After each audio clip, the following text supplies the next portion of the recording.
அன்பார்ந்த தமிழன் தொலைக்காட்சி நேயர்களே, என் உயிரின் உயிரான விடுதலை சிறுத்தைகளே, உங்கள் அனைவருக்கும் என்னுடைய பணிவார்ந்த வணக்கத்தை தெரிவித்துக் கொள்கிறேன். ஒரு நீண்ட இடைவெளிக்கு பின்னர் வெளிச்சம் நிகழ்ச்சியின் ஊடாக உங்களை சந்திப்பதில் மகிழ்ச்சி அடைகிறேன். இந்த இனிய நாளில் அனைவருக்கும் எனது கிறிஸ்மஸ் நல்வாழ்த்துக்களை தெரிவித்துக் கொள்கிறேன். இன்றைக்கு உங்களிடையே சில விளக்கங்களை சொல்ல நான் விழைகிறேன். நீங்கள் மிகுந்த ஆவலோடு பொறுப்பாளர் பட்டியலுக்காக காத்திருப்பதை நான் அறிவேன். ஆனால் இப்போது பொறுப்பாளர் பட்டியலை நான் அறிவிக்கவில்லை. இது தொடர்பாக சில விவரங்களை உங்களோடு நான் பகிர்ந்து கொள்ள விழைகிறேன். நேரம் இருந்தால் மாநில செயற்குழுவை கூட்டி உங்களோடு கலந்து பேச வேண்டிய முக்கியமான விவரங்கள்.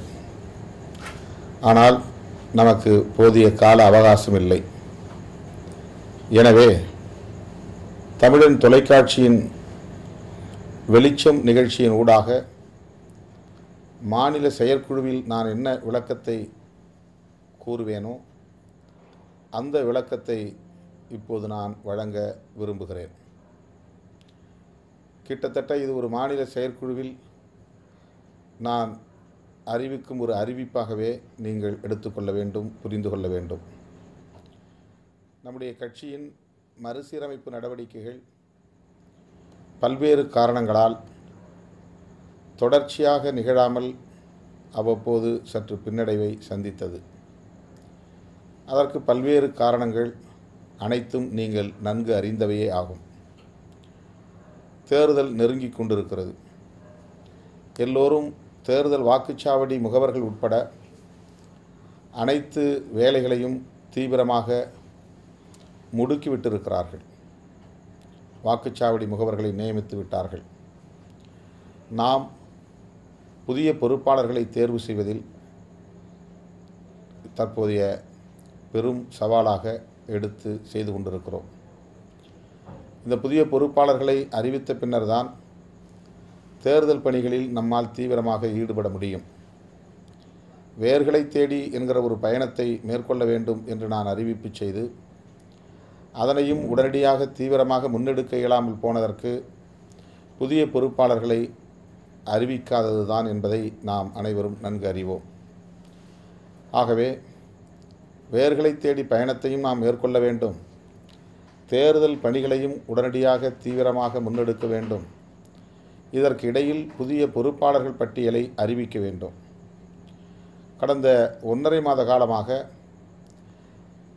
இந்த பெருமழை, பெருவெள்ளம் நம்மை பாடாய்படுத்திவிட்டது. வழக்கமான வடகிழக்கு பருவமழைதான் என்றையும் இது முடக்கி போட்டுவிட்டது. கிட்டத்தட்ட 1 மாத காலத்திற்கு மேலாக வெள்ளத்தால் பாதிக்கப்பட்ட பகுதிகளுக்கு சென்று பார்வையிடுவதும், மக்களை சந்தித்து ஆறுதல் சொல்லுவதும், பாதிக்கப்பட்டவர்களை மீட்கிற பணிகளில் ஈடுபடுவதும், தூய்மை பணிகளில் ஈடுபடுவதும், நிவாரணப் பணிகளில் ஈடுபடுவதும் என்று 1 மாத காலத்திற்கு மேலாக நம்முடைய காலத்தை இது விழுங்கிவிட்டது.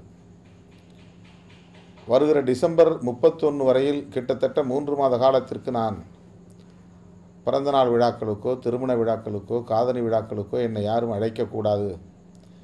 இந்த இடைவெளியில் புதிய பொறுப்பாளர் பட்டியலை முழுமையாக தயாரித்து தேர்தலுக்கான செயல் திட்டங்களை வரையறுக்க வேண்டும் என்று நான் அறிவிப்பு செய்திருந்தேன். தமிழ்மண் இதழிலும் அந்த அறிவிப்பு வெளியானது.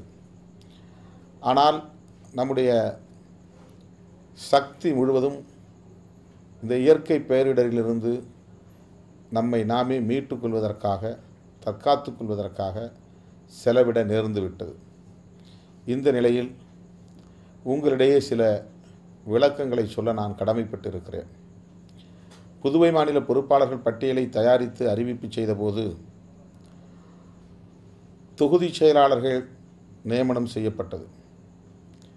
அதாவது புதுவை மாநிலத்தில் நிர்வாக கட்டமைப்பை மாற்றம் செய்வது தொடர்பாக முன்னணி தோழர்களிடத்திலே ஆலோசனைகளை பெற்றோம். அந்த ஆலோசனைகளின் மீது ஒரு நீண்ட நெடிய கலந்தாய்வு நடந்தது. அதனால் சற்று காலமும் நாம் எடுத்துக்கொள்ள வேண்டிய தேவை ஏற்பட்டது. நிறைவாக ஒரு முடிவுக்கு வந்தோம். மாவட்ட அளவிலான பொறுப்பாளர்கள் புதுவைக்கு தேவையில்லை, கொம்யூன் அளவான பொறுப்பாளர்களும் தேவையில்லை, நேரடியாக தொகுதி செயலாளர்களை நியமனம் செய்யலாம். மாநில பொறுப்பாளர்கள், தொகுதி செயலாளர்கள் என்று அங்கே தொகுதி அடிப்படையில் பொறுப்பாளர்களை நியமனம் செய்வதென்கிற முடிவை நாம் மேற்கொண்டோம். அதன் அடிப்படையில் புதுவை மாநில பொறுப்பாளர் பட்டியல் தயாரிக்கப்பட்டு அறிவிக்கப்பட்டு இப்போது அவர்கள் செயல்பட்டு கொண்டிருக்கிறார்கள். தொடக்கத்திலே அது தயக்கமாக இருந்தாலும் கூட இப்போது புதுவையிலே எந்த சிக்கலும் இல்லாமல் தொகுதி செயலாளர்கள் சிறப்பாக பணியாற்றி கொண்டிருக்கிறார்கள் என்பதை நாம் நன்கு அறிவோம். அதனால் தமிழகத்திலும் தொகுதி செயலாளர்களை நியமிப்பது என்கிற ஒரு கருத்து மேலோங்கியது. அது தொடர்பான பல விவாதங்கள் மேற்கொள்ளப்பட்டன. உடனடியாக நாம் இதை அறிவித்துவிடக்கூடாது என்கிற அடிப்படையில் மாவட்ட செயலாளர்கள் கூட்டம், அதற்கு முன்னதாக மாநில நிர்வாகக் குழு கூட்டம், நிறைவாக தாம்பரத்திலே மாநில செயற்குழு என்று அடுத்தடுத்து முன்னணி பொறுப்பாளர்களோடு நாம் கலந்துரையாடல் செய்து ஒரு அறிவிப்பை செய்தோம், தீர்மானத்தை நிறைவேற்றினோம். தமிழகத்திலும் நேரடியாக தொகுதி செயலாளர்களை நியமிப்பது, ஒரு மாவட்டத்தில் எத்தனை தொகுதிகள் இருக்கின்றனவோ அத்தனை தொகுதிகளுக்குமான தொகுதி செயலாளர்களை அறிவிப்பது, அவர்களுக்கு மேலே மாவட்ட செயலாளர்கள் என்கிற பொறுப்பு தேவையில்லை என்கிற அடிப்படையிலே ஒரு தீர்மானத்தை நாம் நிறைவேற்றினோம். இது பல கலந்துரையாடல்களுக்கு பின்னர் எடுக்கப்பட்ட முடிவு. நான் முன்பே குறிப்பிட்டதைப் போல மாநில பொறுப்பாளர்கள் மற்றும் பங்கேற்ற நிர்வாகக் குழு கூட்டம் நடைபெற்றது. பின்னர் மாவட்ட செயலாளர்களின் கூட்டம் நடைபெற்றது. அதன் பின்னர் மாவட்ட செயலாளர்கள், மாநில செயலாளர்கள், சிறப்பு அழைப்பாளர்கள் என்று பலரும் பங்கேற்ற மிகச்சிறப்பான மாநில செயற்குழு தாம்பரத்திலே வெற்றிகரமாக நடந்தது. இப்படி அடுக்கடுக்கான செயற்குழு கூட்டங்களை நடத்தி கலந்தாய்வு செய்து தொகுதி செயலாளர்களை நியமிப்பது என்கிற முடிவுக்கு நாம் வந்தோம். இதற்கிடையிலே ஏராளமான பணிச்சுமைகள், கனமழை பெய்ததன் விளைவாக ஏற்பட்ட இயற்கை பேரிடர், அதிலிருந்து நம்மை தற்காத்து கொள்வதற்கான பெரும் பணிச்சுமைகள் என்று இதிலே காலம் கடந்துவிட்டது. இதற்கிடையிலும் முன்னணி பொறுப்பாளர்களோடு ஒரு கலந்தாய்வை மேற்கொண்டோம். மாநில பொதுச் செயலாளர்கள், மாநில செயலாளர்கள் என்று கட்சியின் முன்னோடிகளோடு ஒரு கலந்தாய்வு மேற்கொள்ளப்பட்டது நம்முடைய வெளிச்சம் அலுவலகத்தில். அந்த கலந்தாய்வின் போது மக்கள் நல கூட்டணியில் மாவட்ட செயலாளர்களோடு இணங்கி வேலை செய்ய வேண்டிய நெருக்கடிகள் விவாதிக்கப்பட்டன. நம்முடைய கட்சியில் மாவட்ட செயலாளர்கள் யார் என்றுதான் கூட்டணியை சார்ந்தவர்கள் அனைவரும் கேட்கிறார்கள். எனவே தேர்தலுக்கு முன்பு இது மேலும் சில குழப்பத்தை உருவாக்கும். நாம் இந்த நேரத்தில் தொகுதி செயலாளர்களை நியமிப்பது தவறல்ல, ஆனால் இந்த மாவட்ட செயலாளர்கள் என்கிற நடைமுறையை திடீரென்று மாற்ற வேண்டாம், இந்த மாவட்ட செயலாளர்கள் என்கிற நிர்வாக அமைப்பு முறை தொடர்வதுதான் நல்லது என்கிற கருத்து முன்னோடிகளிடமிருந்து மேலெழுந்தது. ஆகவே இது குறித்தும் தொடர்ந்து முன்னணி பொறுப்பாளர்களோடு கலந்தாய்வு செய்து இதனை விரிவான ஒரு அவைக்கு கொண்டு வர வேண்டும் என்று எண்ணிய நேரத்தில் தான் இயற்கை பேரிடர் வந்து நம்மை சூழ்ந்து கொண்டது. எனவே இந்த மாவட்ட செயலாளர்கள் முறை, நிர்வாக அமைப்பு முறை தொடர வேண்டும் என்கிற கருத்தை மாவட்ட செயலாளர்களோடு அல்லது மாநில பொறுப்பாளர்களோடு அல்லது மாநில செயற்குழுவில் உள்ள உறுப்பினர்களோடு கலந்தாய்வு செய்வதற்கான வாய்ப்பில்லாத நிலை ஏற்பட்டுவிட்டது. எனவேதான் இந்த நிகழ்ச்சியின் ஊடாக இப்போது நாம் மேற்கொண்டிருக்கிற முடிவு தொடர்பான ஒரு அறிவிப்பை உங்களுக்கு நான் செய்ய கடமைப்பட்டிருக்கிறேன். இந்த அறிவிப்பை தொடர்ந்து ஓரிரு நாட்களில் பொறுப்பாளர்கள் பட்டியல் அறிவிக்கப்படும். எனவே இந்த விளக்கத்தை நீங்கள் மாநில செயற்குழுவில் நான் தந்த விளக்கமாக ஏற்றுக்கொண்டு வழக்கம் போல ஒத்துழைப்பு நல்க வேண்டும் என்று முதல் வேண்டுகோளை வைக்க நான் கடமைப்பட்டிருக்கிறேன். என்ன முடிவை நாம் மேற்கொண்டிருக்கிறோம் என்று சொன்னால், தமிழகம் தழுவிய அளவில் 234 தொகுதிகளிலும் தொகுதி செயலாளர்களை மட்டுமே நியமிப்பது என்று மாநில செயற்குழு எடுத்த தீர்மானத்தை சில மாற்றங்களோடு நாம் நடைமுறைப்படுத்துவதென்று முடிவெடுத்திருக்கிறோம். தொகுதி செயலாளர்களையும் நியமிப்பது, மாவட்ட செயலாளர்களையும் நியமிப்பது, அதாவது தற்போது நடைமுறையில் இருக்கிற நிர்வாக கட்டமைப்பின் அடிப்படையில் ஒரு ரெவென்யூ மாவட்டம் நம்முடைய கட்சி நிர்வாகத்திற்காக 2 அல்லது அதற்கு மேலான மாவட்டம் என்கிற அடிப்படையில் நாம் பிரித்திருக்கிறோம். சில மாவட்டங்கள் 2 மாவட்டங்களாக பிரித்திருக்கிறோம். அது 1-2 மாவட்டங்கள் தான். பெரும்பான்மையான மாவட்டங்கள் 3 மாவட்டம், ஒரு சில 4 மாவட்டங்கள், 5 மாவட்டங்கள் என்று நாம் பிரித்திருக்கிறோம். உதாரணத்திற்கு திருவள்ளூர் 5 மாவட்டம், அரியலூர் 2 மாவட்டம் இப்போது நடைமுறையில் இருப்பது. அரியலூரில் 2 மாவட்ட செயலாளர்கள், திருவள்ளூரிலே அதிகபட்சம் 5 மாவட்ட செயலாளர்கள். ஆக இப்படி ஒரு ரெவென்யூ டிஸ்ட்ரிக்ட் என்கிற வருவாய் மாவட்டம், அரசாங்கத்தின் வசதிக்கு ஏற்ப வரையறுக்கப்பட்டிருக்கிற இந்த வருவாய் மாவட்டத்தை நம்முடைய கட்சி நிர்வாக வசதிக்கேற்ப நாம் 2ஆகவோ அதிகபட்சம் 5ஆகவோ பிரித்து பொறுப்பாளர்களை நியமனம் செய்து செயல்பட்டு வருகிறோம், இயங்கி வருகிறோம். இந்த நடைமுறையை மீண்டும் தொடர்வது என்கிற முடிவை எடுத்திருக்கிறோம். அதாவது ரெவென்யூ மாவட்டத்தை நம்முடைய கட்சி நிர்வாக வசதிக்கேற்ப குறைந்தது 2 மாவட்டங்களாகவும் கூடுதல் 4 அல்லது 5 மாவட்டங்களாகவும் பிரித்து மாவட்ட செயலாளர்களை நியமனம் செய்வது என்கிற அந்த பழைய நடைமுறையை தொடர்வது என்று முடிவெடுத்திருக்கிறோம். இதில் என்ன புதிய தகவல் என்று சொன்னால், மாநில செயற்குழுவில் நாம் எடுத்த தீர்மானத்தின்படி தொகுதி செயலாளர்களையும் நாம் நியமிக்க இருக்கிறோம்.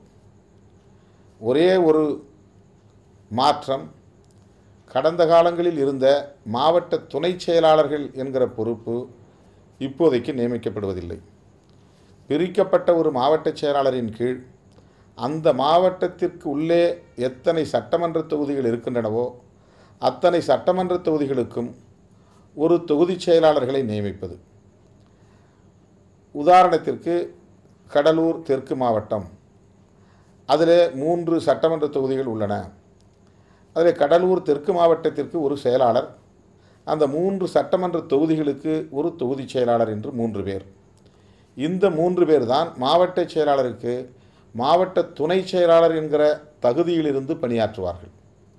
ஆகவே மாவட்ட செயலாளர், அவருக்கு கீழே தொகுதி செயலாளர்கள், மாவட்ட செயலாளருக்கு துணையாக ஒரு மாவட்ட பொருளாளர், மாவட்ட பொருளாளர் அடுத்து மாவட்ட துணை செயலாளர்கள் என்கிற இடத்தில் தொகுதி செயலாளர்கள் நியமிக்கப்படுவார்கள். ஆக இந்த மாற்றத்தை இப்போது இந்த நிகழ்ச்சியின் ஊடாக உங்களுக்கு நான் அறிவிக்க கடமைப்பட்டிருக்கிறேன். இதில் ஏற்கனவே இருந்த மாவட்ட செயலாளர் முறை என்பதும் தொடர்கிறது என்பதில் எந்த ஐயமும் இல்லை.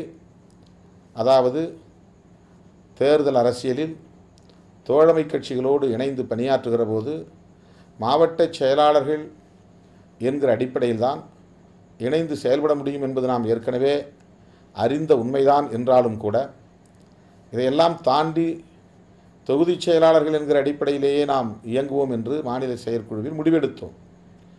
ஆனாலும் தேர்தல் நெருங்கிக் கொண்டிருக்கிற வேளையில் இப்போதைக்கு நாம் போதிய கால அவகாசம் இல்லாததால் அதற்கு ஏற்ப தொகுதி செயலாளர்களின் மனநிலையை நாம் பக்குவப்படுத்த முடியாது. மாவட்ட செயலாளர் என்கிற ஒருவர் இருந்தால்தான் அது பிரிக்கப்பட்ட மாவட்ட செயலாளராகவோ ஒருங்கிணைந்த மாவட்ட செயலாளராகவோ மாவட்ட செயலாளர் என்கிற ஒரு பொறுப்பு மிக குறுகிய காலத்தில் தேர்தல் வரும் சூழலில் அவசியமான ஒரு தேவை என்பதை நம்முடைய கலந்தாய்விலே மீளாய்விலே உணர்ந்து அதன் அடிப்படையில் இந்த மாற்றத்தை மேற்கொண்டிருக்கிறோம். இந்த அறிவிப்பை உங்களுக்கு செய்ய வேண்டியது கட்சியின் தலைவர் என்கிற முறையில் என்னுடைய கடமை. மாநில பொறுப்பாளர்களும் மாவட்ட பொறுப்பாளர்களும் பங்கேற்கக்கூடிய மாநில செயற்குழுவில் விவாதித்து அதை முறைப்படி தீர்மானமாக நிறைவேற்றி அறிவித்த பின்னர் பொறுப்பாளர் பட்டியலை அறிவிக்க வேண்டும் என்றுதான் என்னுடைய ஆசை. ஆனால் அதற்கு போதிய அவகாசமில்லை. எல்லா கட்சிகளும் தேர்தல் களத்திலே தீவிரமாக வரிந்து கட்டி கொண்டு இறங்கிவிட்டார்கள். இந்த நிலையில் நாம் மறுபடியும் மாநில செயற்குழுவை கூட்டி விவாதிப்பதற்கு போதிய அவகாசமில்லை. எனவே கட்சியின் முன்னணி தலைவர்களோடு கலந்து பேசி அவர்களின் உடன்படுதலையும் பெற்றுக்கொண்டு அவருடைய ஒத்திசைவையும் பெற்றுக்கொண்டு இந்த அறிவிப்பை என் உயிரின் உயிரான விடுதலை சிறுத்தைகள் அனைவரின் பார்வைக்கும் நான் முன்வைக்கிறேன். பிரிக்கப்பட்ட மாவட்ட செயலாளர்கள், அவர்களுக்கு துணையாக மாவட்ட பொருளாளர்கள், அவர்களுக்கு துணையாக துணை செயலாளர் என்கிற அந்த இடத்தில் தொகுதி செயலாளர்கள், அதன் பின்னர் நம்முடைய பழைய அமைப்பு முறைகள் அப்படியே தொடரும். அதற்கான பொறுப்பாளர் பட்டியலையும் விரைவில் நாம் அறிவிப்பதற்கு எல்லா முயற்சிகளையும் மேற்கொண்டு வருகிறோம். இப்போதைக்கு ஒவ்வொரு மாவட்டத்திற்கும் பிரிக்கப்பட்ட மாவட்ட செயலாளர், அவரோடு செயல்பட வேண்டிய இதர பொறுப்பாளர்கள், இப்படி மாவட்டத்திற்கு 5 பொறுப்பாளர்கள் அல்லது 6 பொறுப்பாளர்கள் தொகுதிகளின் அடிப்படையில் இந்த தயாரிப்பு மட்டும் இப்போதைக்கு மேற்கொண்டிருக்கிறோம். தமிழகம் முழுவதும் ஒட்டுமொத்தமாக 32 மாவட்டங்களுக்கும் 2ஆகவோ 3ஆகவோ 4ஆகவோ பிரித்து, அப்படி பிரிக்கப்பட்ட ஒவ்வொரு மாவட்டத்திற்கும் 5 அல்லது 6 பேர் கொண்ட நிர்வாகிகளை தேர்வு செய்து அந்த பட்டியலை அடுத்த சந்திப்பில் அறிவிப்போம். அதனைத் தொடர்ந்து பிற பொறுப்பாளர்களின் பட்டியல் அறிவிக்கப்படும். மாநில பொறுப்பாளர்கள் பட்டியல், ஒன்றிய நகர பொறுப்பாளர்கள் பட்டியல் அறிவிக்கப்படும். பொங்கலுக்கு முன்னதாக ஒட்டுமொத்தமாக அறிவிப்பதற்கு எல்லா முயற்சிகளையும் மேற்கொள்ளுவோம். வழக்கம் போல உங்களுடைய ஒத்துழைப்பு தேவை. நீங்கள் எதிர்பார்த்த பொறுப்புகள் கிடைத்தாலும் அவ்வாறு கிடைக்காவிட்டாலும் கட்சியின் நலன் கருதி, மக்கள் நலன் கருதி, தேர்தலில் நாம் ஒரு மகத்தான சக்தியாக, பொதுமக்களால் அங்கீகரிக்கப்பட்ட ஒரு சக்தியாக வலுப்பெறக்கூடிய வகையில் உங்களுடைய ஒத்துழைப்பு அமைய வேண்டும் என்று நான் மெத்த பணிவோடு கேட்டுக்கொள்கிறேன். நடந்து முடிந்த சட்டமன்ற பொதுத் தேர்தலிலும் நாடாளுமன்ற பொதுத் தேர்தலிலும் நம்முடைய பிரதிநிதிகள் அவையிலே இடம்பெற முடியாத நிலை ஏற்பட்டுவிட்டது. சட்டமன்றத்திலும் இப்போது நம்முடைய குரல் ஒலிக்கவில்லை. நாடாளுமன்றத்திலும் நம்மால் பேச இயலாத நிலை. நாம் வரவிருக்கிற தேர்தலில் எக்காரணத்தை முன்னிட்டும் இப்படிப்பட்ட ஒரு சூழலுக்கு தள்ளப்பட்டு விடக்கூடாது. நம்முடைய குரல் சட்டமன்றத்தில் ஒலித்தாக வேண்டும். அந்த அடிப்படையில் சில வெறும் கோரிக்கை அல்ல, அது ஒரு கோட்பாடு. தனிநபர் பதவிக்கான ஒரு முயற்சி அல்ல, விளிம்பு நிலை மக்களுக்கான ஒரு அதிகார பகிர்வு. அதிகார பகிர்வு என்பதுதான் உண்மையான ஜனநாயகம் என்று அதற்கு ஒரு புதிய பரிமாணத்தை ஏற்படுத்திய இயக்கம் விடுதலை சிறுத்தைகள் கட்சி. தமிழக அரசியலில் இன்றும் மிக பெரும் தாக்கத்தை ஏற்படுத்தியிருக்கிறது கூட்டணி ஆட்சி என்கிற கருத்தியல்.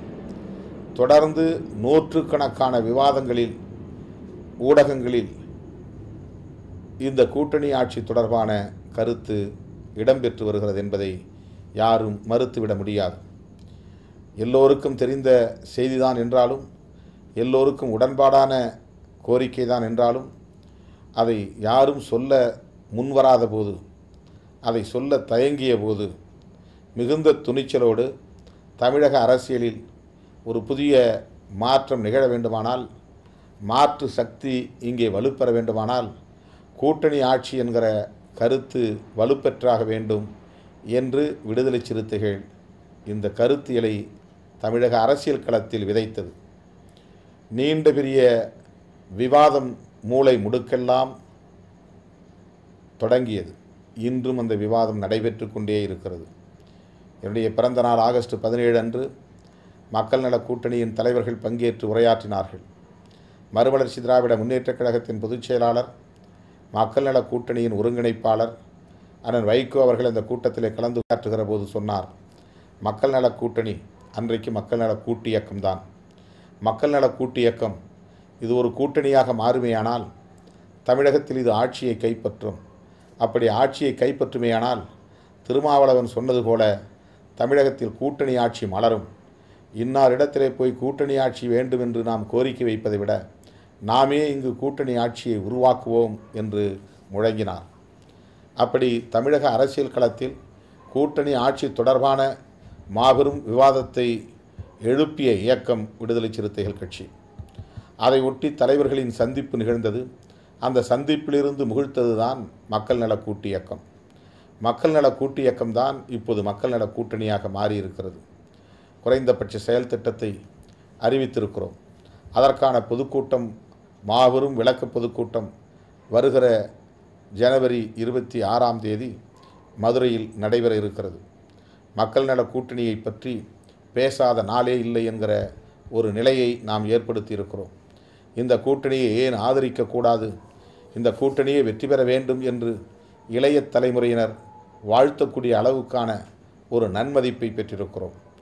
ஆக இந்த மக்கள் நல கூட்டு இயக்கத்தையும் மக்கள் நல கூட்டணியையும் உருவாக்கியதில், கட்டமைப்பு செய்ததில் விடுதலை சிறுத்தைகளின் பங்கு மகத்தானது என்பதை யாரும் மறுத்துவிட முடியாது. எனவே மக்கள் நல கூட்டணியில் இடம்பெற்றிருக்கிற விடுதலை சிறுத்தைகள் கட்சி இந்த தேர்தலை வெற்றிகரமாக சந்தித்தாக வேண்டும். இந்த தேர்தலில் ஒரு மாபெரும் சக்தியாக வளர வேண்டும். இந்த தேர்தலில் சட்டமன்ற அவையில் விடுதலை சிறுத்தைகளின் குரல் ஒலித்தாக வேண்டும். அதற்கு என் உயிரின் உயிரான விடுதலை சிறுத்தைகளே, உங்களுடைய ஒத்துழைப்பு மகத்தானது என்பதை நான் கடமை உணர்வோடும் பொறுப்புணர்வோடும் உரிமை உணர்வோடும் உங்களுக்கு சுட்டிக்காட்ட கடமைப்பட்டிருக்கிறேன். எனவே நிகழப்போகிற இந்த தேர்தலில் நாம் வெற்றி பெறுவதற்கு ஏற்ற வகையில் ஒருங்கிணைந்து செயல்பட உறுதியேற்போம். பொறுப்பாளர் பட்டியலில் யார் யாருக்கு என்னென்ன பொறுப்பு என்பதை அந்த அறிவிப்பில் நீங்கள் அறிகிற போது மகிழ்ச்சியோடு அதை ஏற்றுக்கொண்டு நீங்கள் பணியாற்ற முன்வர வேண்டும். குறிப்பிட்ட சிலரின் பெயர்கள் மட்டும்தான் அதில் இடம்பெற்றிருக்கும். பெரும்பான்மையானவர்களின் பெயர் அந்த முதல் பட்டியலில் இடம்பெற வாய்ப்பில்லை. அப்படி இடம்பெறவில்லை என்பதனால் புறக்கணிக்கப்பட்டு விட்டோம், அலட்சியப்படுத்தப்பட்டு விட்டோம் என்று யாரும் எண்ணிவிடக்கூடாது. அதற்காக ஏமாற்றமடைந்து விட்டோம் என்ற உணர்வை பெற்றுவிடக்கூடாது. ஒரு மாவட்டத்திற்கு 5 அல்லது 6 பேர் கொண்ட ஒரு நிர்வாக குழுவை மட்டும்தான் முதல் பட்டியலில் அறிவிக்க இருக்கிறோம். அதனைத் தொடர்ந்து ஏற்கனவே மாவட்ட செயலாளர்களாக பணியாற்றியவர்கள், ஏற்கனவே மாநில பொறுப்பாளர்களாக பணியாற்றியவர்கள் புதிய பொறுப்புகளுக்கு அறிவிக்கப்படுவார்கள். அது 2ஆம் பட்டியல், 3ஆம் பட்டியல் என்று அந்த பட்டியல்களில் உங்களின் பெயர் இடம்பெறும். எனவே இந்த நிகழ்ச்சியில் பொறுப்பாளர் பட்டியலை அறிவிக்க இயலாமைக்கு வருந்துகிறேன். இந்த மாற்றத்தை என்ன நிர்வாக கட்டமைப்பில் என்ன மாற்றத்தை ஏற்படுத்தியிருக்கிறோம் என்பதை அறிவிக்கக்கூடிய ஒரு வாய்ப்பை இந்த நிகழ்ச்சியின் மூலம் நான் பெற்றிருக்கிறேன். இதற்கு உங்களுடைய முழு இசைவை எனக்கு அளிக்க வேண்டும். மாநில செயற்குழு தீர்மானமாகவே இதை நீங்கள் ஒப்புக்கொள்ள வேண்டும். அந்த மாநில செயற்குழுவில் நான் தீர்மானத்தை முன்மொழிந்து உரையாற்றும் போது எப்படி அதனை கைத்தட்டி வரவேற்பீர்களோ, அதை அங்கீகரிப்பீர்களோ, அதைப்போல் தமிழன் தொலைக்காட்சியின் ஊடாக நான் இந்த முடிவை அறிவித்திருப்பதை நீங்கள் அங்கீகரிக்க வேண்டும். அதுதான் எனக்கு நீங்கள் தருகிற உற்சாகம், ஊக்கம் என்பதை இந்த நேரத்தில் சுட்டிக்காட்டி, தோழர்களே, இந்த நேரத்தில் உங்கள் அனைவருக்கும் என்னுடைய நன்றியையும் சொல்ல நான் கடமைப்பட்டிருக்கிறேன். சென்னை, திருவள்ளூர், காஞ்சிபுரம், கடலூர் மற்றும் கடலோர மாவட்டங்கள் அண்மையில் பெய்த கனமழையால், பெருவெள்ளத்தால் கடுமையான பாதிப்புக்கு உள்ளானது. அந்த நேரத்தில் எந்த வழிகாட்டுதலும் இன்றி உடனடியாக களத்திலே இறங்கி மக்களுக்கு துணை இருந்து களப்பணி ஆற்றிய உங்கள் அனைவருக்கும் என்னுடைய நெஞ்சார்ந்த நன்றியை, பாராட்டுதலை தெரிவித்துக் கொள்கிறேன். குறிப்பாக உடனடியாக பட்டினியால் தவித்த மக்களுக்கு உணவும், உடையின்றி தவித்த மக்களுக்கு உடையும் வழங்கி அவர்களுக்கு ஆறுதல் வழங்கிய பணிகளில் விடுதலை சிறுத்தைகள் மகத்தான பங்கை செலுத்தியிருக்கிறது. தமிழகம் முழுவதும் நம்முடைய தோழர்கள் ஆங்காங்கே களத்தில் இறங்கி ஆற்றிய பணிகளை நான் அறிவேன். அதற்காக உங்கள் அனைவருக்கும் நான் நன்றி சொல்ல கடமைப்பட்டிருக்கிறேன். சென்னையிலும் கடலூர் மாவட்டத்திலும் பல இடங்களுக்கு நாம் சென்று மக்களை சந்தித்து ஆறுதல் சொல்லக்கூடிய ஒரு சூழல் அமைந்தது. மக்கள் நல கூட்டணி தலைவர்களோடு கடலூர் மாவட்டத்திற்கு நாம் சென்று குறிப்பிட்ட சில இடங்களை பார்வையிட்டோம். முதல் கட்ட மழையில் இரண்டாவது கட்டமாக ஏற்பட்ட பெரும் அழிவுக்கு பின்னர் நிவாரணப் பணிகளை சில இடங்களில் நாம் மேற்கொண்டோம். எல்லோருக்கும் நிவாரணம் வழங்க வேண்டும், ஆனால் நமக்கு சக்தி இல்லை. குறிப்பிட்ட சில இடங்களில் மட்டும்தான் சில ஆயிரம் பேருக்கு நம்மால் வழங்க முடிந்தது. சென்னையிலே இரண்டாம் கட்ட மழை தொடங்கிய நாளிலிருந்து மழை நின்று வெள்ளம் வடிந்து மக்கள் சோகத்திலும் துயரத்திலும் ஆழ்ந்து மீட்பதற்கு நாதி இல்லையா என்று கண்ணீர் வடித்து கொண்டிருந்த அந்த கடைசி நாள் வரையிலும் நம்முடைய களப்பணிகள் மிக தீவிரமாக இருந்தன. தனியேயும் சரி கூட்டணியோடும் சேர்ந்து மிக சிறப்பான முறையிலே நாம் பணியாற்றியிருக்கிறோம். நம்முடைய சக்திக்கு மீறிய அளவிலே மக்களுக்கு உணவு சமைத்து போட்டதிலிருந்து உடை உணவுப் பொருள் போன்று நிவாரணங்கள் வழங்கியதிலிருந்து நம்மால் முடிந்ததை நாம் செய்திருக்கிறோம். அதிலும் மிகச்சிறப்பாக மக்கள் நல கூட்டணி தலைவர்களோடு இணைந்து தொடர்ந்து 10 நாட்களுக்கு மேலாக பல்வேறு இடங்களுக்கு சென்றோம். எல்லாவற்றையும் விட துப்புரவு பணிகளை நாம் மேற்கொண்டோம். தெருவிலே கிடக்கிற குப்பைகளை அள்ளுவது மட்டும் என்று இல்லாமல் வீதிகளில் மண்டி கிடந்த சேறு சகதி, புதைந்து கிடந்த குடிசைகளை மீட்கும் வகையில் அந்த குடிசைகளின் மீது படிந்து கிடந்த சேறு சகதி மலக்கழிவு எல்லாவற்றையும் நாமே களத்தில் இறங்கி சுத்தம் செய்ய வேண்டும், தூய்மை செய்ய வேண்டும் என்கிற அடிப்படையிலே மக்கள் நல கூட்டணியின் தலைவர்கள் நால்வரும் களமிறங்கினோம். தொண்டர்களும் களமிறங்கினோம். பொதுமக்கள் மிகுந்த மகிழ்ச்சியோடு நம்மை பாராட்டக்கூடிய வகையில் அந்த பணிகளை நாம் மேற்கொண்டோம். அடுத்தடுத்து பல்வேறு இடங்களில் நிவாரணப் பணிகளையும் நாம் தொடர்ந்து செய்து வருகிறோம். எனவே இந்த சூழலில் இந்த கனமழையில் பெருவெள்ளத்தில் பாதிக்கப்பட்ட மக்களுக்கு துணை இருந்த என் உயிரின் உயிரான விடுதலை சிறுத்தைகள் அனைவருக்கும் மீண்டும் ஒரு முறை என்னுடைய பாராட்டுதல்களையும் நன்றியையும் நான் காணிக்கையாக்குகிறேன். வேர்களை தேடி பயணம் பற்றி எதுவும் சொல்லவில்லையே என்கிற கேள்வி எழும். வேர்களை தேடி பயணத்தை நாம் மேற்கொள்கிறோம். பொங்கல் முடிந்ததும் 20ஆம் தேதியிலிருந்து 24ஆம் தேதி வரையில் 5 நாட்கள் முதல் கட்ட பயணத்தை நாம் மேற்கொள்கிறோம். கடலூர், விழுப்புரம், காஞ்சிபுரம், சென்னை, திருவள்ளூர் என்று இந்த மாவட்டங்களில் முதல் கட்ட பயணம். ஒரு நாளைக்கு ஒரு மாவட்டம் முன்னணி பொறுப்பாளர்களோடு, குறிப்பாக முகாம் பொறுப்பாளர்களோடு கலந்துரையாடுகிற நிகழ்ச்சி. பொதுமக்களை சந்திக்கிற நிகழ்ச்சி அல்ல, வீதி வீதியாக சென்று மக்களை சந்திக்கிற நிகழ்ச்சி அல்ல. ஓர் இடத்திலே, ஓர் அரங்கத்திலே நம்முடைய முகாம் பொறுப்பாளர்களை எல்லாம் அழைத்து வந்து அவர்களோடு கலந்துரையாடுவது என்பதுதான் வேர்களை தேடி நிகழ்ச்சியின் அடிப்படை நோக்கம். எனவே 20ஆம் தேதியிலிருந்து 24ஆம் தேதி வரையில் தொடர்ச்சியாக 5 நாட்கள் இந்த மாவட்டங்களில் வேர்களை தேடி நிகழ்ச்சி ஒருங்கிணைக்கப்படும். புதிய பொறுப்பாளர்களும் முன்னணி பொறுப்பாளர்களும் இணைந்து நின்று அந்த பணிகளை மேற்கொள்ள வேண்டும் என்று நான் கேட்டுக்கொள்கிறேன். பொறுப்பாளர் பட்டியல் 31ஆம் தேதிக்கு முன்னர் விரைவில் முதல் பட்டியல் அறிவிக்கப்படும் என்றும் தெரிவித்துக் கொள்கிறேன். ஜனவரி 26ஆம் தேதி மதுரையிலே நடைபெறவிருக்கிற மக்கள் நல கூட்டணியின் குறைந்தபட்ச பொது செயல்திட்ட விளக்க பொதுக்கூட்டத்தில் பெருவாரியான தோழர்கள், தொண்டர்கள் அதிலே பங்கேற்று அதை மாபெரும் வெற்றி மாநாடு போல நடத்துவதற்கு உங்களுடைய ஒத்துழைப்பை நல்க வேண்டும் என்று 2 நாட்களில் தமிழன் தொலைக்காட்சியின் ஊடாக, வெளிச்சம் நிகழ்ச்சியின் ஊடாக உங்களை விரைவில் சந்திப்பேன். அப்போது புதிய பொறுப்பாளர்கள் பட்டியல் அறிவிக்கப்படும் என்று தெரிவித்து நிறைவு செய்கிறேன். நன்றி, வணக்கம்.